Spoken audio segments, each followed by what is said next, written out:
यहाँ पर उठापटक जारी है और इवन एज हमने 3200 का ऑल टाइम हाई बनने के बाद भावों को अच्छा खासा गिरते हुए देखा है। अनुज, चिंताएं अब यहाँ पर गर्मी के मौसम को लेकर है, लेकिन आवक भी बाजार में बहुत जल्द आ जाएगी। कैसे देखते हैं आप ये सारे fundamentals? Manisha ji, good afternoon. देखिए, 15 दिनों के बाद गेहूं की जो आवक है वो मंडियों में हिट होनी स्टार्ट हो जाएगी। हालांकि अगर हम एमपी में देखें तो आवक ऑलरेडी स्टार्ट है, बट अगर हम पंजाब और हरियाणा की मंडियों की बात करें तो वहाँ पे 15 दिनों के बाद आपको आवक आती हुई दिखाई देगी। कहीं ना कहीं जो मौसम ने चेंज लिया है लास्ट ईयर की तरह, वैसा ही सेम मौसम यहाँ पर होता हुआ दिख रहा है। तो हमें लग रहा है कि उसकी वजह से जो क्रॉप है वो थोड़ी सी यहाँ पे डैमेज हो सकती है, या क्रॉप का जो प्रोडक्शन है वो यहाँ पर कम होकर आ सकता है। वहीं अगर हम देखें तो सरकार ने अभी कोटा भी रिलीज किया है, तो उसकी वजह से हमने देखा है कि प्राइस सडनली ही करीबन 700-800 रुपए यहाँ पर फॉल हुए हैं। हमने 3200 रुपए तक रिटेल में रेट जाता हुआ देखा था। अब जो प्राइस देखे करीबन 2300-2400 रुपए के आसपास हैं। तो कहीं ना कहीं यहाँ पे जो प्राइसेस हैं वो आवक जो बढ़ी है मंडियों के अंदर, उसकी वजह से हमने यहाँ पे भावों में गिरावट आते हुए देखी। अब जब नई क्रॉप की आवक स्टार्ट होगी तब हम देखेंगे अगेन भावों कुछ नरम होते हुए दिखाई देंगे। तो कहीं ना कहीं जो प्राइस हम 3000 के ऊपर देख रहे थे, अब वो यहाँ पर थोड़े से कंट्रोल होते हुए दिखाई दिए हैं। हमें लगता है कि अब एक्चुअल में जब क्रॉप मार्केट में स्टार्ट होगी, नई क्रॉप मार्केट में स्टार्ट होगी, तो उसके बाद हम प्राइस का जो बिहेवियर है वो वहां पर देखने लायक होगा। क्योंकि कहीं ना कहीं हमें लग रहा है कि जब नई क्रॉप स्टार्ट होगी तो एक बार स्टार्टिंग में आपको प्रेशर देखने को मिलेगा, बट बाद में जब क्रॉप कम होती हुई दिखाई देगी तो अगेन एक उछाल प्राइसेस में रहेगा। तो फिलहाल छोटी अवधि में हमें लगता है कि भाव आने वाले टाइम में, अगर हम 15 दिन या एक महीने की बात करें, तो भाव थोड़े से कंट्रोल होते हुए दिखाई देंगे। क्योंकि सरकार की तरफ से भी जो सप्लाई है वो बढ़ी है और मंडियों के अंदर भी अब नई क्रॉप की आवक 15 दिनों के बाद स्टार्ट होती हुई दिखाई देगी।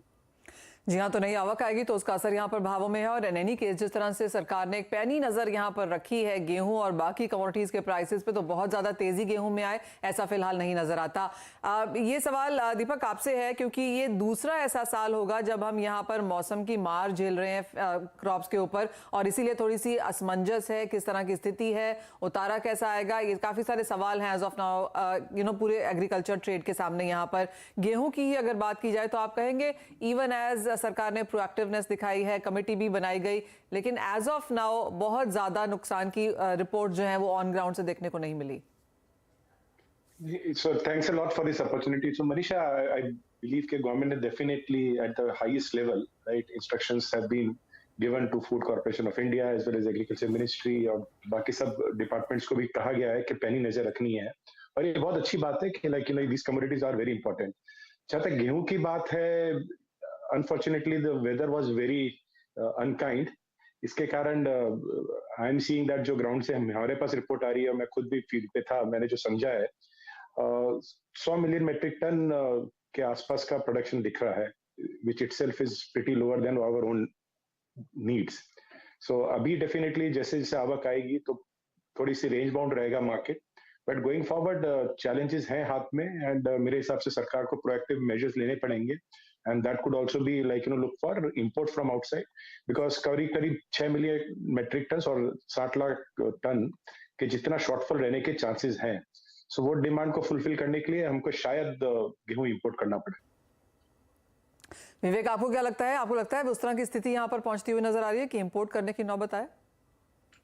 नमस्कार मनीषा जी, मुझे मेरी अपनी पर्सनल राय है कि बहुत जल्दी होगा कुछ इस बारे में बोलना, और शायद जरूरत ना पड़े इंपोर्ट की। लेकिन क्योंकि गवर्नमेंट प्राइस को लेके बहुत कंसर्न है और आने वाला ईयर चुनाव का समय भी है, तो इसमें बहुत बड़ी आश्चर्य की बात नहीं होगी कि भारत सरकार इंपोर्ट ऑस्ट्रेलिया से और बाकी कंट्रीज से, रशिया से इंपोर्ट कर ले। तो बहुत सरप्राइज तो नहीं होगा, लेकिन I think it's very early कि हमको इंपोर्ट की जरूरत पड़ेगी।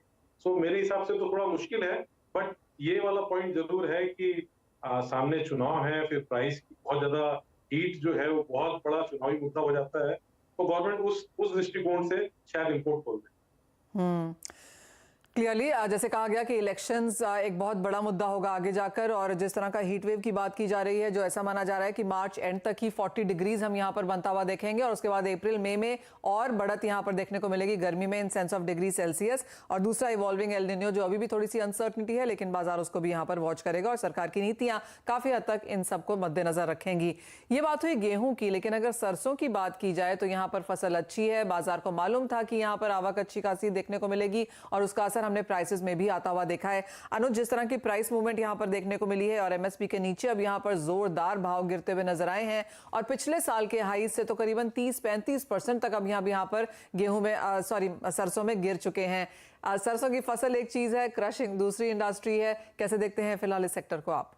देखिए, सरसों की फसल की वजह से हमने देखा है कि पूरा ही एडिबल ऑयल पैक के अंदर आपको थोड़ा सा प्रेशर आता हुआ दिखा है। करीबन हम देखें तो अभी 5400-5500 के आसपास सरसों के भाव चल रहे हैं और कहीं ना कहीं जो आवक बढ़ी है उससे काफी हद तक प्राइस जो हम पहले 5800 के आसपास देख रहे थे वो यहाँ पर नीचे आते हुए दिखाई दिए और इवन एमएसपी के नीचे प्राइस आते हुए दिखाई दिए हैं।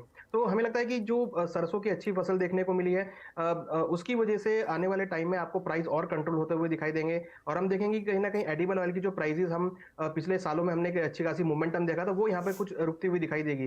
हालांकि फ्यूचर्स मार्केट में सोयाबीन या रिफाइंड तो नहीं है, बट सरसों भी नहीं है, बट कहीं ना कहीं जो प्राइसेस है वो स्पॉट मार्केट में नीचे आते हुए दिखाई दिए। तो मेरा मानना है कि अभी फिलहाल शॉर्ट टर्म में आपको सरसों के भावों में और बाकी एडिबल ऑयल्स में आपको नरमी के ही संकेत आते हुए दिखाई देंगे। कहीं ना कहीं देखें तो जो वैश्विक कारण है जैसे स्लो डाउन की या फिर चाइना में जो डिमांड है उसकी भी यहाँ पे कमी देखने को मिली, तो उसका भी असर डायरेक्टली एडिबल ऑयल्स पे आता हुआ दिख रहा है। तो मुझे लगता है कि फिलहाल अभी जो फंडामेंटल फैक्टर्स हैं वो सभी ये इंडिकेट कर रहे हैं कि आने वाले टाइम में सरसों में या बाकी एडिबल ऑयल्स में आपको नरमी का रुख देखने को मिलेगा।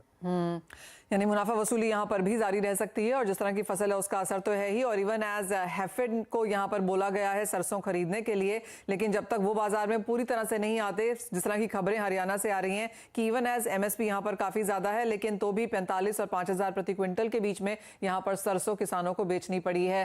खाने के तेलों के ओवरऑल सेक्टर की अगर यहाँ पर विवेक बात की जाए तो क्या व्यू है? और जैसे अनुज कह रहे हैं कि एक नरमी और मुनाफा वसूली वाला दौर यहाँ पर आगे भी रह सकता है, आप उससे एग्री करते हैं? बिल्कुल बिल्कुल मनीषा जी। और जैसे कि आप एक कॉन्फ्रेंस में भी थे हम लोग साउथ एशिया के समिट में, जहाँ पे ऑयल के सारे दिग्गज ऑयल सीड के थे और उनका सबका ये मानना था कि इस बार प्रोडक्शन अपने चरम पे रहेगा। और जब प्रोडक्शन अपने चरम पे रहेगा, क्योंकि पिछले 2 साल की जो तेजी चली आ रही थी उसका इम्पैक्ट अब जो है उन्होंने प्रोडक्शन बहुत ज्यादा किया है और उसके कारण भाव लगातार नीचे बने रहेंगे।